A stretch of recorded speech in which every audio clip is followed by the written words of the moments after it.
Hello বন্ধুরা, তোমরা কেমন আছো? আমি খুব ভালো আছি। দেখো, আজকে আমি কলাইয়ের ডাল রান্না করছি। মিক্সচারে এগুলো গুঁড়ো করে নিয়েছি। এই দেখো, কড়াইতে বসিয়ে দিয়েছি। ডালের মধ্যে কি দিয়েছি জানো? লবণ, হলুদ, কাঁচা লঙ্কা, তারপরে কাঁচা সরষের তেল, এগুলো দিয়েছি। এবার এই যে এখনই বসালাম এগুলো। এই দেখো, মাঠের ধনেপাতা আমার ছেলে এনেছে মাঠের থেকে। দেখো কি সুন্দর ধনেপাতা, গাছের কাঁচা লঙ্কা। এই দেখো, তরকারিতেও লঙ্কা দিয়েছি, এই যে গাছের কাঁচা লঙ্কা।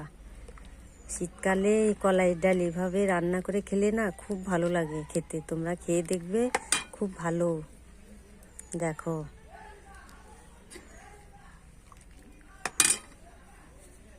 আজকে বেশি কিছু করব না, ডাল আলু সিদ্ধ। তোমরা খাবে তো চলে আসো। ডালটা হয়ে গেছে, এবার আমরা দেখো ধনেপাতাটা দিয়ে দিলাম।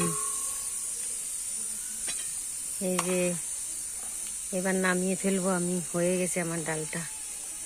দেখো, এটা একদম শর্টকাটে রান্না। তোমরা চাইলে এইভাবে রান্না করতে পারো। দেখেছো, ডালটা নামিয়ে ফেলেছি। কি সুন্দর কালার হয়েছে ডালের। দেখো কি সুন্দর।